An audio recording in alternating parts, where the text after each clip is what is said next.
Shalom, Gates of Prayer, and friends and family. I'm Rabbi David Gerber. I'm Rabbi Lexi Erdheim. And we are coming to you from the sanctuary at Gates of Prayer virtually. We are connecting with you virtually, and we are keeping a safe distance, 6 feet away, to ensure that we continue to social distance ourselves from one another. But as we are socially distant, we want to remain virtually, emotionally, and spiritually present. And we hope you will enjoy some of our videos and ways to connect through the Gates of Prayer YouTube channel. But first we want to explain why we're doing what we're doing. And it's very fitting that last Shabbat, we had our last in-person Shabbat for a while with the Torah portion, Ki Tisa, which featured the story of the golden calf.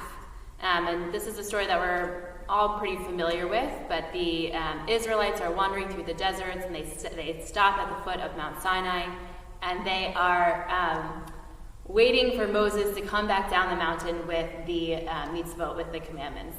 And Moses goes up, and there's thunder, and there's lightning, and there's all this craziness happening, and they don't know what's going on. They're feeling anxious. They're just sitting at the foot of the mountain, waiting 1 day, and then 2 days, and then 10 days, and 20, and 30. And they lose all sense of patience. They start to feel worried. They don't know where their leader is. And so because they have lost their sense of patience, they need to do something physical to give them a sense that they have control in their lives. And so they go to Aaron and they say, we are going to build us a god, build us a golden calf. And they take their earrings and their necklaces and all of their jewelry and make this golden calf, which is one of the greatest sins of the Jewish tradition, one of our greatest sins. As I was reading this week's Torah portion, I thought about how appropriate that feels right now, because I think we are all feeling a little bit of that sense of impatience, of not knowing what tomorrow is going to look like. Things are changing so rapidly, and our lives are disrupted in this really profound way that it can be comforting to try to do things like stockpile toilet paper or rush to the grocery store, and we can lose our sense of who we are and what our community means. The Israelites had another option. They could have joined together as a community and sat in their discomfort, in that feeling of anxiety, in that impatience, and supported one another.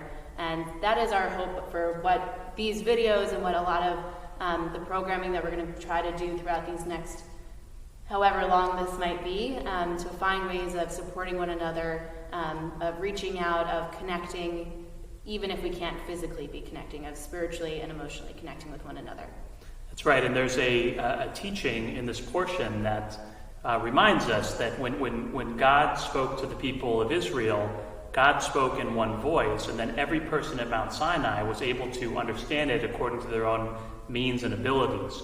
So it gives us a little bit of an idea of how we could have better spent our time rather than building a golden calf. We are going to use whatever means and abilities we have to connect with everybody. In this case, since we can't be with each other, we're going to be with each other virtually. So we hope you will come and learn with us and pray with us and study with us. We hope you will ask us questions either down in the comments or through Facebook or through email. Any questions you may send us, we'll be happy to get back on camera and answer. And we don't know if it'll be 1 day, 10 days, 40 days, God forbid, but one way or another, we will find a way to be together.